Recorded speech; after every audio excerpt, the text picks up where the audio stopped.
제가 산책하는 것을 굉장히 좋아하거든요. 그래서 우리 집 대전에 살 때 근처에 실개천이 있었는데 그 개천을 따라서 산책하는 것을 좋아했습니다. 사시사철 요즘은 꽃이 피는 그런 세상이잖아요. 봄이든지 여름이든지 가을이 되면 지자체에서 꽃을 바꿔 심기 때문에 여러 가지 꽃들을 볼 수가 있습니다. 그 꽃들을 보니까 너무 기분이 좋았어요. 그 먹는 것이라고는 물과 햇볕밖에 없거든요. 재료라고는 그것밖에 없다고 할 수 있는데 어떻게 그렇게 다양한 빛깔과 또 색깔 그런 모습을 만들어내는지 정말 신기하고 즐겁기만 합니다. 그런데 이 산책을 하다 보면 심지 않은 그런 꽃들, 소위 말하는 잡초라고 하는 것들도 이렇게 자라거든요. 잡초를 가만히 보니까 잡초들도 자라서 꽃을 피우더라고요. 알고 보니까.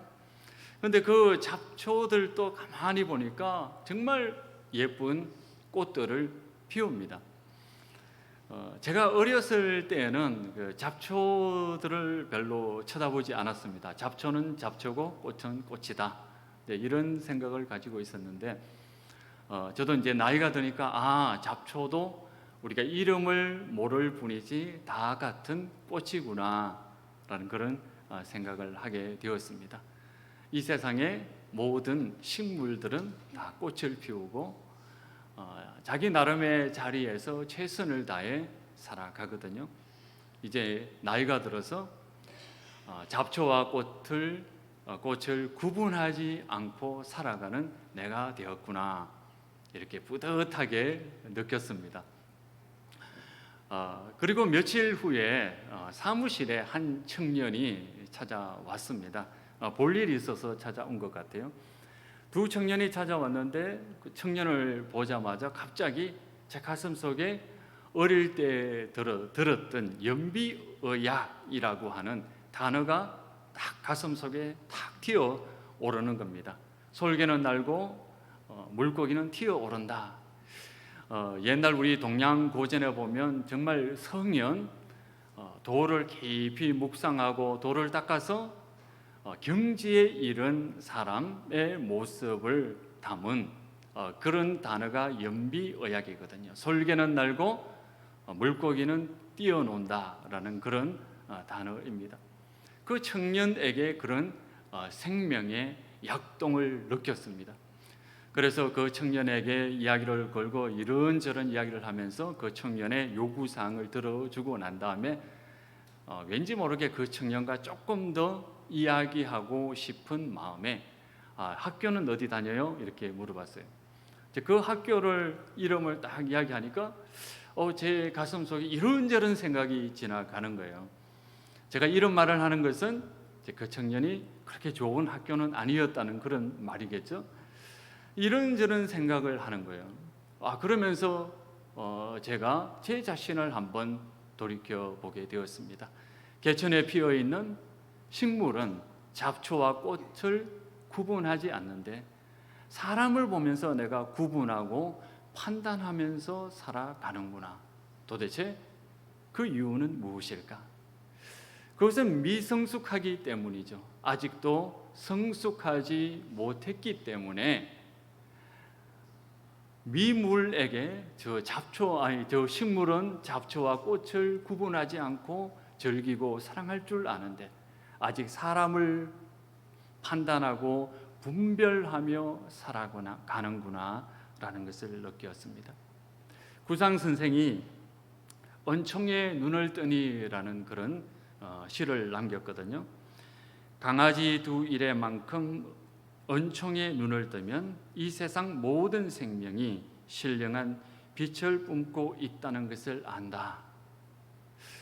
강아지가 태어난 지 20일이 지나면 눈을 뜨기 시작을 합니다. 근데 그 정도 눈을 뜨기 시작하면 그 정도의 영적인 시력을 가진다면 이 세상 모든 사람, 모든 생명에게 하나님의 은혜의 빛이 가득 넘치고 있다는 것을 안다라고 구상 선생이 이야기를 했어요. 자, 그렇다면 아직도 우리 가슴, 적어도 저희 가슴 속에는 이 하나님의 은혜로 세상을 바라보고 은혜로 세상을 살아가지 못하는, 또 사람을 은혜로 바라보지 못하는 그 차별하는 그 마음이 있다는 것을 깨닫게 되었습니다. 율법으로 세상을 살아갈 때, 율법으로 세상을 바라볼 때 늘 차별하는 그 마음이 있다는 것을 알게 되었습니다. 여러분들은 이 세상을 어떻게 살아갑니까? 은혜로 살아갑니까? 아니면 율법으로 세상을 살아갑니까? 은혜로 이 세상 사람들을 바라보며 살아갑니까? 아니면 율법으로 이 세상을, 사람을 바라보며 살아갑니까? 성경에도 이런 것들에 대해서 첨예하게 대립해 놓았거든요. 유대인들은 철저하게 율법으로 세상을 살아가야 된다, 율법으로 세상을 바라보며 살아가야 된다라고 이야기를 했습니다. 하지만 우리 기독교인들은 그렇지 않습니다. 예수님을 따르고 예수님을 믿는 사람들은 그것이 아닙니다. 은혜로 세상을 살아가야 된다. 이것을 아주 잘 설명해 놓은 분이 바로 사도 바울이죠. 오늘 본문 말씀에 보면 사도 바울이 우리가 어떻게 은혜의 사람이 되었는지, 우리가 어떻게 은혜로 이 세상을 살아가야 되는지 아주 잘 기록을 해 놓았습니다. 13절 말씀을 우리 한번 읽어 보도록 하겠습니다. 13절입니다.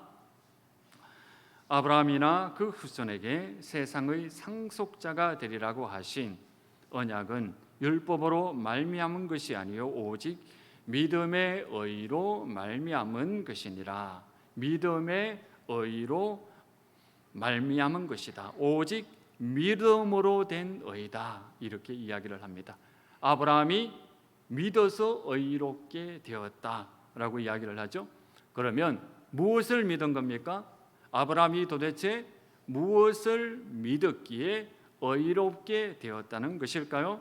그것은 바로 하나님께서 우리에게 은혜를 베푸신다라는 것을 믿었다는 겁니다. 하나님께서 우리를 조건 없이 사랑하시고 받아들이시고 기르신다라고 하는 것들을 믿었다라고 이야기를 합니다. 그래서 창세기 15장에도 보면 하나님이 밤에 별같이 많은 자손들을 줄 것이다. 왜냐?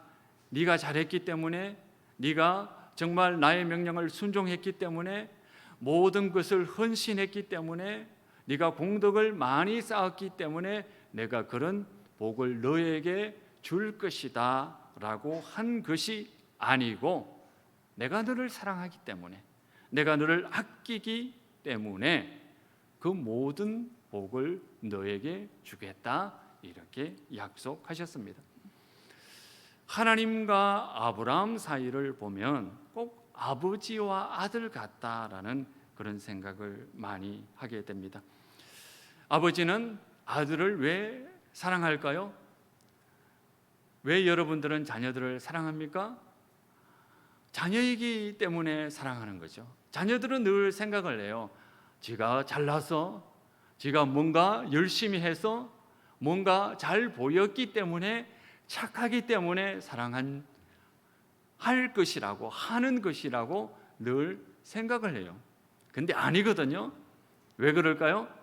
단순히 자녀이기 때문에, 내 존재 자체만으로도 기쁨이고 즐거움이기 때문에 사랑하는 겁니다. 아브라함이 보면 굉장히 그 아브라함의 일대기를 가만히 이렇게 돌이켜 보면 아브라함이 영적으로 굉장히 또 신앙적으로 성숙한 사람이다라고 하는 것을 많이 느껴집니다. 뭔가 모르게 아브라함은 인격적으로 성숙한 사람인 것처럼 느껴집니다. 왜 그럴까요? 가정으로부터 아버지에게 많은 사랑을 받았을까요? 데라로부터 많은 사랑을 받았기 때문에, 좋은 교육을 받았기 때문에 아브라함이 그런 성숙한 사람이 되었을까요? 모르죠. 기록에 나와 있지 않기 때문에 알 수가 없습니다. 그런데 아브라함은 정말 하나님으로부터 사랑을 받은 사람이거든요. 우리가 이 세상을 살아가면서 두 가지를 꼭 경험해 보아야 됩니다. 두 가지 감정을 경험해 보아야 됩니다. 첫 번째 뭐냐면, 내가 누군가로부터 무조건적인 사랑을 받고 있구나 라고 하는 그런 감정, 그 감정을 경험해 봐야 됩니다. 그리고 두 번째는 뭐냐면, 내가 누군가를 조건 없이 사랑할 때 느껴지는 그 감정, 그 감정을 경험해 봐야 됩니다. 내가 사랑을 받고 내가 누군가를 사랑해 보는 그 경험, 이 두 가지 감정을 경험해 보는 사람이 인격적으로 성숙한 사람이 되거든요. 아브라함이 데라에게 어떤 훈육을 받았는지, 어떤 사랑을 받았는지 우리는 알 수가 없습니다. 그런데 분명한 것은 하나님은 아브라함을 조건 없이 사랑했다는 겁니다. 그리고 아브라함은 그 조건 없는 하나님의 사랑을 보면서 나도 하나님을 순종해야지, 나도 하나님을 따라야지라고 하는 그런 하나님을 사랑하는 감정을 겪었다는 겁니다. 우리는 우리 부모가 어떤지, 우리 자녀가 어떤지 그런 인간의 한계 속에 있지만 우리 하나님은 그렇지 않거든요. 우리가 하나님의 은혜, 하나님의 사랑을 경험하고 또 하나님의 사랑, 그 사랑으로 다시 한번 베풀려고 하는 그것을 시도할 때, 노력할 때 우리의 사랑이 그만큼 성숙하게 된다는 것을 알 수가 있습니다. 우리 16절에 한번 볼까요? 16절을 읽어보면 하나님께서는 이 아브라함에게 최대한의 복을, 최고의 복을 주시려고 애쓰고 계시다라는 것을 느낄 수 있습니다. 제가 읽어드리겠습니다. 굳이 찾지 않으셔도 됩니다. 다음부터는 제가 벌써 찾아 놓으셨네요. 다음부터는 미리 제가 인용할 성경 구절을 우리 방송 담당하시는 집사님께 드려서 미리 준비하도록 하겠습니다. 16절, 그러므로 상속자가 되는 그것이 은혜에 속하기 위하여 믿음으로 되나니 이는 그 약속을 그 모든 후손에게 굳게 하려 하심이라. 율법에 속한 자에게 뿐만 아니라 아브라함의 믿음에 속한 자에게도 그러하니 아브라함은 우리 모든 사람의 조상이라. 아멘. 말이 어렵죠? 굉장히 어렵습니다. 우리 세 번역으로 제가 요약해서 알려드리겠습니다. 그러므로 은혜를 따르도록 하기 위해 믿음으로 그를 상속자로 삼으십니다. 은혜를 따르도록 하기 위해, 다시 말해서 은혜를 믿고 은혜로 이 세상을 살아가도록 축복해 주셨다라는 그런 말씀입니다. 하나님께서 은혜는 하나님의 무조건적인 사랑을 말하는데 그 사랑에 따라 살아가도록 아브라함을 축복해 주셨다라고 이야기를 합니다. 자, 그러면 이 아브라함에게 주신 그 복이 구체적으로 무엇인지 한번 알아보겠습니다. 첫 번째는 뭐냐면 아브라함이 경험한 첫 번째 복은 무엇일까요? 오늘 본문을 통해서 우리가 알 수 있는 것은 첫 번째, 놀랍게도 영생입니다. 17절 하반절을 읽어 보겠습니다. 그가 믿은 바 하나님은 죽은 자를 살리시며 없는 것을 있는 것으로 부르시는 이시니라. 또 19절 하반절에 보면 사라의 태가 죽은 것 같음을 알고도 믿음으로 약하여지지 아니하고, 이런 죽었다가 살리는 하나님의 능력을 믿었고 또 죽은 자의 몸에서 자손이 태어나는 경험을 아브라함이 처음으로 경험했습니다. 아마 성경 역사상 이런 경험은 아브라함이 가장 먼저입니다. 예수님이 태어나기 훨씬 전에 이미 아브라함은 영생을 경험했습니다. 죽은 자에게도 생명이 태어날 수 있겠구나. 하나님께서 죽은 자를 살릴 수도 있겠구나라고 하는 그 경험을 아브라함은 했습니다. 사람은 죽음의 공포를 이기지 못하면 늘 불안하거든요. 늘 쫓기게 되거든요. 늘 움츠리며 살아가게 되거든요. 그런데 담대하게 이 세상을 아브라함처럼 살아갈 수 있는 그 이유는 무엇이냐면 바로 죽음을 극복하는 그 경험을 신앙 안에서 경험하기 때문에 우리가 담대하게 이 세상을 살아갈 수 있습니다.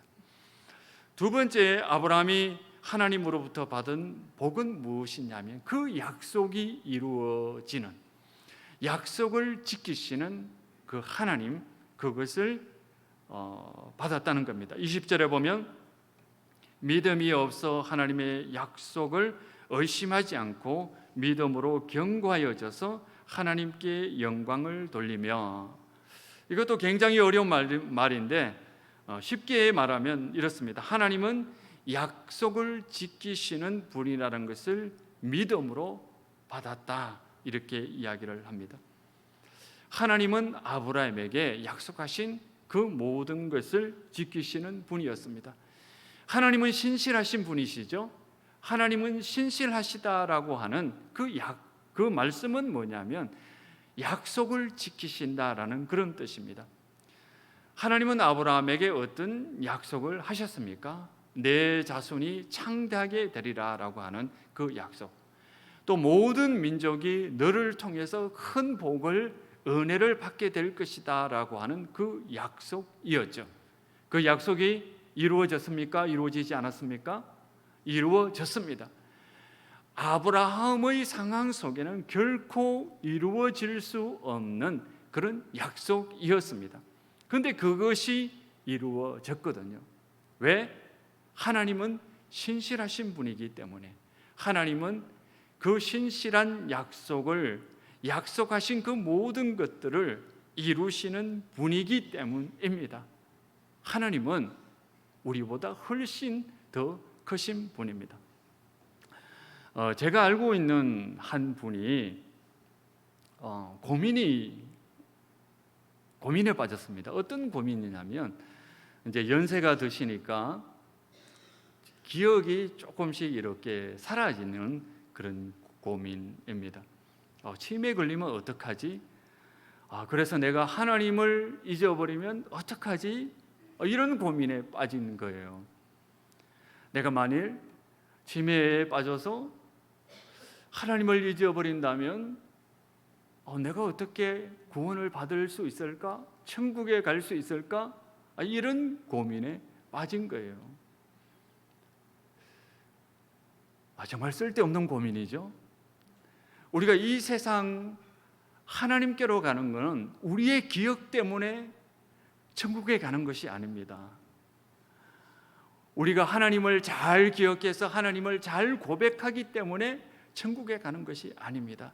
우리의 기억보다 더 크신 하나님, 우리의 총명함보다 더 신실하신 약속을 이루신다는 그 약속을 이루시는 하나님의 신실하심, 그것이 있기 때문에 우리는 천국에 가는 겁니다.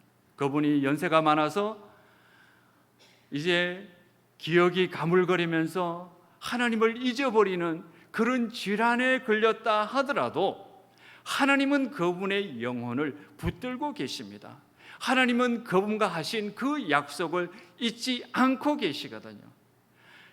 그를 구원해 주시겠다, 내가 내 곁에 너를 맞이할 것이다 라고 하는 그 약속을 하나님께서는 기억하시고 지키실 것이기 때문에 정말 쓸데없는 걱정을 하고 계십니다.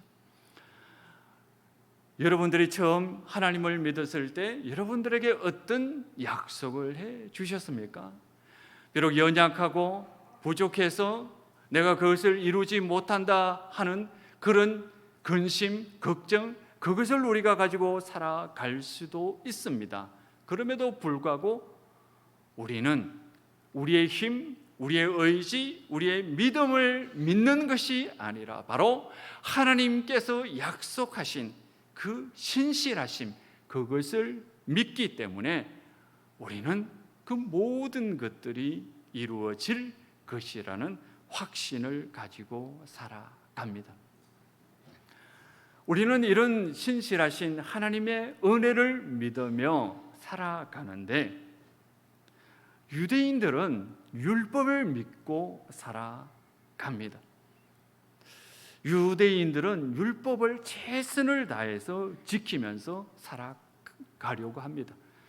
이렇게 율법을 신실하게 믿고 의지하며 따르면 어떤 현상이 벌어질까요? 첫 번째, 우월의식을 가지게 됩니다. 지금도 유대인들은 율법을 지키는 사람들이거든요. 그래서 주일이면 엘리베이터도 자동으로 움직입니다. 제가 알고 있는 한 사람은 옆집에 유대인이 있었는데 주일에 노크를 하더래요. 토요일이죠. 그들은 토요일이 안식일이니까 노크를 하더래요. 왜 그런가 나가 보니까 가스 레인지를 켜놨는데 이걸 좀 꺼달라고 그러더라고요. 그 정도로 아직도 율법을 철저히 지킵니다. 그런데 이런 율법을 철저히 지키면 어떤 현상이 벌어지느냐? 우월의식을 가지게 됩니다. 한번 생각해 보십시오. 유대인들은 식사 전에 꼭 손을 씻습니다. 성경에 보면 물 항아리를 꼭 준비해 놓고 있습니다. 그래서 식사 전에 손을 씻습니다. 식사 중에도 손을 씻는다고 합니다. 근데 한번 생각을 해 보십시오. 가난한 사람들이 2000년 전 예수님 당시에 가난한 사람들이 손을 씻을 수 있을까요? 없을까요? 불가능합니다. 세 끼 먹기도 힘든 시절입니다. 우리나라도 40년 전에 세 끼 먹지 못한 사람 부지기수였습니다. 그런데 2000년 전에 어떻게 가난한 사람들이 식사 전에 손을 씻을 수 있습니까? 식사를 하는 도중에 어떻게 손을 씻을 수 있습니까? 정말 율법을 지키려고 하지만 지킬 수 없는 사람들이거든요. 하나님을 사랑하고 하나님을 잘 믿고 하나님께 기도하는 것 하면서 살아가고 싶는데, 그렇게 살아가고 싶은 사람이 가난해서 한 끼 먹기도 힘든 그 사람들이 율법을 너희들은 지키지 않았어 라고 바리새인들이, 사두개인들이, 제사장들이 정죄를 합니다. 얼마나 서럽겠습니까? 먹는 것도 힘든데 손까지 씻지 않았다고 죄인이라고 취급받는다면 정말 세상 불공정하다라는 그런 생각을 하게 됩니다. 율법을 지키면 이런 생각을 가지게 됩니다. 저 사람들은 율법을 지키지 않았어. 율법을 지킬 수 없는 그 많은 상황이 있음에도 불구하고 그 가련한 사람들을 불쌍히 여기지 못하는 마음이 생기게 되거든요. 두 번째, 율법을 따라 살게 되면 어떤 감정이 생기냐면 죄책감이 생깁니다. 이 율법의 아이러니입니다. 율법을 지키면 지킬수록 내가 조금 더 부족한 것 같아. 내가 조금 더 정성이 부족한 것 같아 라는 그런 느낌을 가지게 됩니다. 율법을 지켜본 사람들은 다 느낄 수 있습니다. 자, 다시 한번 우리나라식으로 예를 든다면은 효성이 지극한 아들, 딸들은 부모님이 돌아가셨을 때 깊은 죄책감을 느끼는 경우도 있습니다. 모두 그렇다는 것은 아닙니다. 왜냐?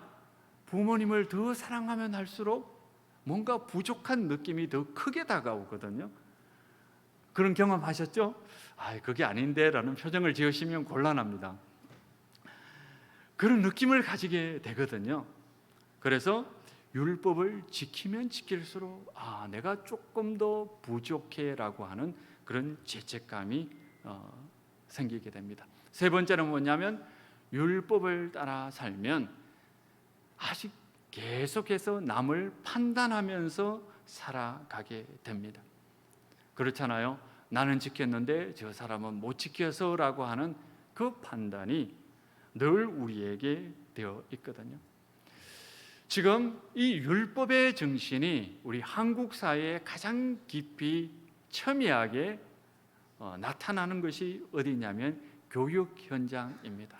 고등학생 자녀들을 둔 사람들은 다 알겠지만 고등학교에 가면 1등급부터 9등급까지 나눕니다. 사람을 이렇게 나눠놓고 저 사람은 왜 저래? 쟤는 왜 저것밖에 안 돼? 마치 사람을 상품을 1등급에서 9등급까지 나눈 듯한 그런 느낌을 가지도록 만들거든요. 그래서 1등급 받은 학생들은 쓸데없는 자의식이 강하게 되고 교만하게 되고 9등급 받은 학생들은 괜한 열등감을 빠지게 되거든요. 우리가 율법을 따라 살아가게 되면 늘 이런 마음을 가지게 되거든요. 하지만 우리는 아브라함처럼 하나님의 은혜를 따라 살아가는 사람이거든요. 하나님께서 어느 정도 우리에게 은혜를 주셨느냐? 25절에 나와 있습니다. 예수는 우리가 범죄한 것 때문에 내줌이 되고 또한 우리를 의롭다 하시기 위하여 살아나셨느니라. 다시 말해서 우리를 가치 있는 사람으로 만들기 위해서, 우리를 은혜의 사람으로 만들어 놓기 위해서 예수님은 자신의 목숨까지 내어버리셨다, 이렇게 말씀을 합니다.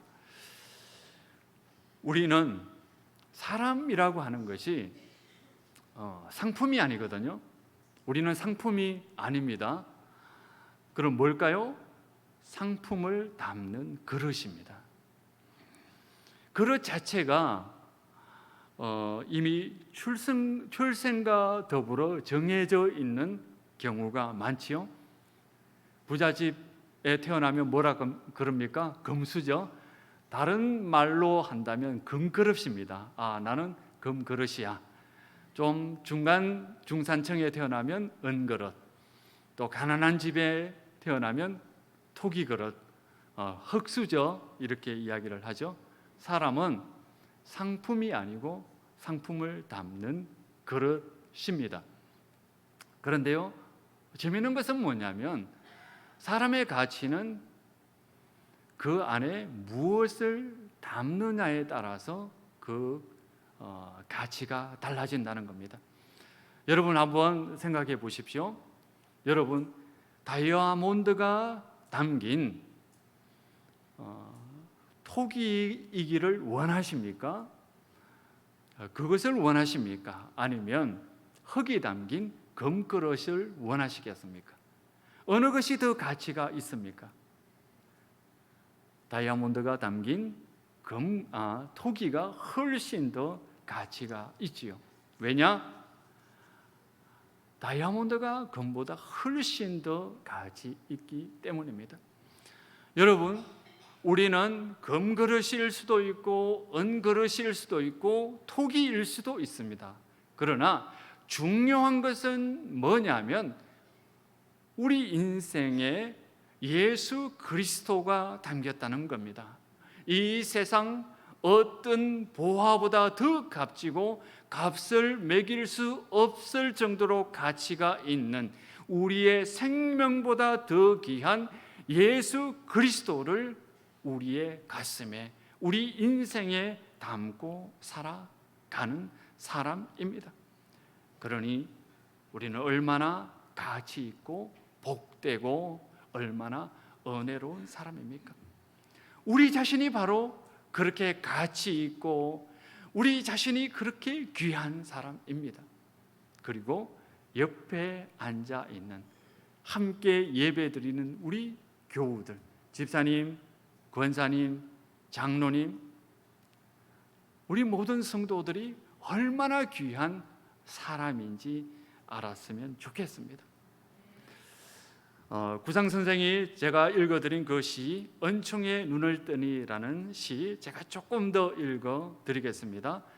이제사 비로소, 여기서 이제사라고 하는 것은 구상 선생이 80이 되었을 때입니다. 이제서 비로소 두 일의 강아지만큼 은총의 눈을 뜬다. 이제까지 시들하던 만물 만상이 저마다 신령한 빛을 뿜고 그렇듯 안타까움과 슬픔이든 나고 죽고 그 덧없음이 모두가 영원의 한 모습일 뿐이다. 이제야 하늘이 새와 꽃만을 먹이고 이쁘시는 것이 아니라 나를 공으로 기르고 살리심을 눈물로서 감사하노라. 선생이 80이 되어서 이제 강아지 20일 지난 강아지만큼 눈을 떠서 세상을 보니까 이 세상 귀하지 않은 것이 없다. 모든 것이 하나님의 은혜가 먹이고 입히고 기르고 그래서 우리 모두가 참으로 귀하다라는 것을 감사한다라는 그런 내용입니다. 오늘 토평교회 우리 모두 이 자리에 예배드리는 우리 모든 귀한 성도들이 강아지 20일 지난 강아지만큼 실눈을 떠서 이 세상을 바라보았으면 좋겠습니다. 그리고 하나님의 은혜가 우리 자신과 우리 모든 성도들, 우리 모든 가족들, 교우들에게 가득 넘치고 있다는 것을 알고 늘 감사하며 살아가는 여러분들의 삶이 되시기를 바라겠습니다. 기도하겠습니다. 하나님 아버지, 우리에게 놀라운 은혜를 허락해 주시니 감사드립니다. 놀라운 은혜가 우리 주변을 감싸고 우리를 먹이고 우리를 기르고 우리를 감싸고 있는데 우리는 아직도 무지몽매해서 하나님의 은혜를 바라보지 못하고 있습니다. 율법으로 이 세상을 바라보며 판단하고 살아가려고 합니다. 그러나 주님, 저희들에게 눈을 뜨게 해 주시옵소서. 하나님의 은혜를 바라보게 해 주시옵소서. 그 은혜로 우리 자신을 바라보게 하시고 우리 교우들을 바라보게 하시고 세상을 바라보며 감사함으로 살아갈 수 있도록 도와주시옵소서. 예수님 이름으로 기도드리옵나이다. 아멘.